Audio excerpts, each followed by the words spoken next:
voice? Whose voice do we hear throughout the whole text? What gender, age, and Religious perspective. Are we learning about the Holocaust from? Exactly, very good. So we're going to think, whose voice are we hearing? So think about our narrator, think about what gender he, she is, what age, things like that. So, Tyra's question? Okay, I'll give that to you in a second. So, can someone tell me first a couple facts about our narrator? Is it a boy, a girl, how old, a couple things like that, what religion? We know those things pretty easily. Rashawn, what's one fact you can give me about our narrator? Is it a boy or a girl? Boy. Okay, so we're going to say boy. Next to our first bullet point, we'll just put boy, or you can put male, whatever makes more sense to you. So that's the first perspective, right? We're not hearing from the point of view of a girl, we're hearing from the point of view of a boy. So just next to your first bullet point. Great. Just putting the details about our narrator. All right, who can tell me something else maybe about how old he is, or about his religion, about his race, anything you think? Yes? Excellent, Anaya, amazing. He's like 15 to 16 years old. And that was a very impressive detail you remembered. Awesome job on that. He's 15 or 16 years old, somewhere in there. This book is a few years, so it kind of goes over some time. Omar, what else do we know? He's Jewish, exactly. Very good, he's Jewish. Which is, it's during the Holocaust, part of the reason, the reason his family was targeted during this time. And what race do we say that he is? So he's Eastern European, probably about. What race would you say that our narrator is? Based on some of the videos we've seen from the Holocaust, what are we seeing mostly throughout these videos? What race do you think Elie Wiesel is? Anyone know? Would you say he's white, Hispanic, is he black? White. What race would you say, John? White. Yeah, definitely. He's a young, white, Jewish male. So that's what we have so far. That's what we know about our narrator. So there's a lot of things missing here. We have a lot of people that we're not hearing from.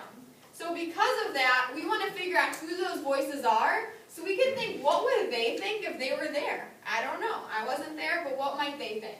So I'm going to give you guys a little challenge first before you have time to draw on your own. You guys are going to think about whose voices are missing in our text. And that's the question you have on your paper. It says, come up with as many groups of people, genders, specific characters, races, ages, ethnicities that we don't hear from. And this could also be people in our book that just aren't the ones telling the story. They could be guards, things like that. So I'm going to give you guys 3 minutes, and only 3 minutes, to come up either with your C partner or in your group of 3, if that's easier for you, as many people that we don't hear from. Genders, ages, religions, characters, etc. 3 minutes to do that. We're going to see which partnership or group can get the most. Ready, set, begin. Jot them down with your partner. You guys can share out with each other. It's probably easiest that way. Oh, we already have a few down here. Awesome. You guys can talk to each other. The more you talk, the more ideas you'll have.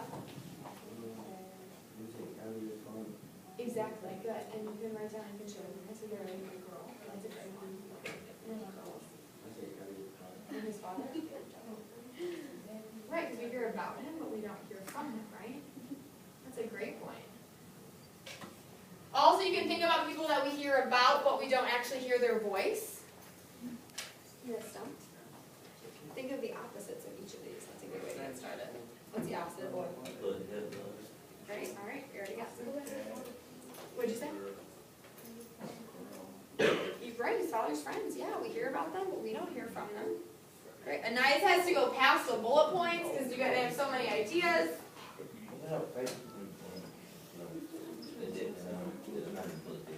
Excellent. Yes. Yes. Black, Mexican. Parents. Good. Awesome. Subjects you got for them too. But half your time's up. I love that you put this one down especially. I like this one because we're all doing copies. No, right? So there's a lot of people that we just assume agree with them that probably didn't.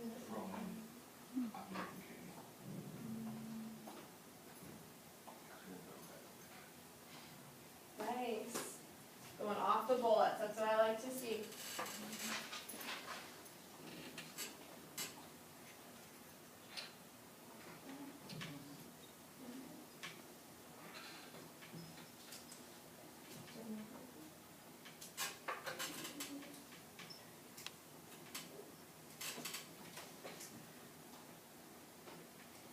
Ooh, I can't even tell who has the most yet. Would you get down back there? Oh, that's an interesting one. Did you jot down some of these too? Good. And then down here, which ones you don't have to read, what's the opposite? What?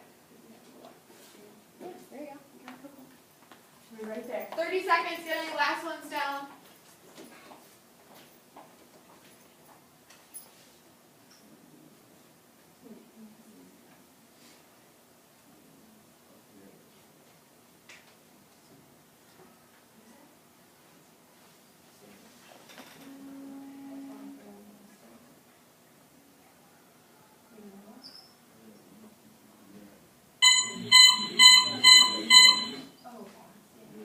Excellent. Okay, great. So, I don't know how many each of our groups have. Who has more than 5? Raise your hand if you have more than 5. Wow. How many of you have more than 6? More than 7? Oh. You were right at 7. More than 8? More than 9? More than 10? 11? 12? We're left with 2. 13? 14? How many do you have? 14? How many do you have?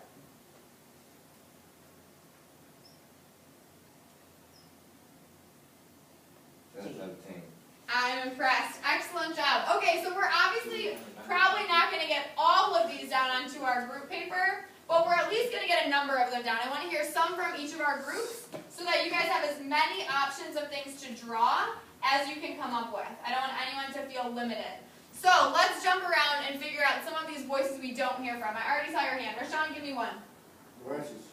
We don't hear from the Russians, definitely. We don't hear from any of the other troops. Excellent. Tyreek. Hitler. We don't hear from Hitler. Anaya. People that put in the gas chamber. Excellent. So the people who are kind of running the crematoria. Yeah. SS guards. Gas chambers. True. We don't hear their perspective. Maybe how that felt for them. What that was like. I can't even imagine. LaShawn. Older people. True. Omar. My brothers. Oh, like other people's brothers? His sister? Oh, sister. Yes. Yeah. Okay, so Ellie's sister, Tapora. Very good. Michelle? Parents. Yeah, we don't hear, I saw that on a lot of people. Ellie's father, right? He comes up all the time throughout our book, but he's not the one that's really doing the storytelling. Terry? Jewish kid. Yeah, any other Jewish kids? True. So maybe specifically like girls, because we hear from a boy. Tyrus? Lawmakers. Lawmakers. I love that one. We don't hear from any lawmakers. All we hear about is from our one perspective. Let's get John and Cedric. What's something that you guys had in Claudia? You guys had back there. Well, that's something that we have done. You know the head, like in the book, Nate, he talked about the head of the Jews. Oh, like when they were kind of leading those revolutions a little bit? No, when he was in the camps, and it was like the elders. What they Oh, call the Jewish elders? Yeah. Yeah, definitely. Yeah. Rashawn? Chosen. Soldiers. Good. I heard Gloria also come up with that one. Excellent. Tyreek? God, is that what you said? Excellent. I like that. A lot of voices we're not hearing. Rashawn? Oh. Oh, the people who got a pass from the Jewish. Oh, like when they were running through Yeah. selection? Okay. So could you say like adults in selection? Yeah. Tyrus? Leaders. What did you say? Leaders. Okay, Jewish or Nazi leaders? Yeah. Which, both of them? Jewish. Jewish leaders? Okay, I think we have Jewish leaders. Okay. Tyreek? Black people. Black people, definitely. We are only hearing from a white perspective. Rashawn? People who got killed. Yeah, that's true. So, after people were killed? Okay, it's getting real messy up here. Okay, Michelle, now we're going to have to pause. What? You guys have too many ideas. Ellie's father, yes, we do actually have that one. Oh, do we not? We don't have that one. You did say that. We said it, maybe I didn't write it. It's wrong. You put parents. I put parents. Okay, I kind of got it down. Okay, our last two, Tyrus and Rashawn. We got him. Children. Children. Okay, so younger children, because we have a 15 or 16 perspective. No, I was talking about like 10-year-olds. Okay, so specifically a 10-year-old, an 11-year-old, maybe someone from every age group. Okay, your hand's still up. Was there more? I got one more.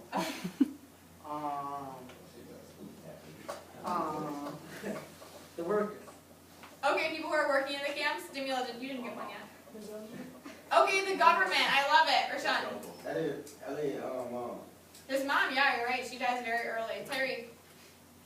With loving eyes, yes. Yes, Terry? Do you have a last one? Okay, here. Okay, we're going to pause it on that one. We're getting really creative. Okay, so what you guys are going to do, you guys are going to be coming up with, and you're going to see my beautiful art skills in a second, which let me tell you are good. So we are going to be coming up with a normal mind map and an alternative mind map. What is an alternative? What does the word alternative mean? Oh my. Okay, kind of like a backup. I don't want to add to that maybe. It is a good definition. John? Yeah. In this case, I really just mean it as kind of like a different one. You can use alternative as a backup, right? You could have an alternative battery or an alternative energy source, which could be like a backup. So I did mine about revolution is not a dinner party, which we read months ago, and honestly, I forgot a lot of stuff about it too. But you can tell it's pretty good. So if you can tell, my normal mind map was about, let me see my pen. I didn't label them. My normal mind map was about Ling, and my alternative was about Comrade Lee. Because we hear, I know, he looks real great. So we hear from Ling's perspective the whole time. We don't hear from Comrade Lee's perspective, but we hear about him throughout the book. So in Ling's side, I put a lot of things that she likes, symbols that represent her. So I put like addition because she loves school, the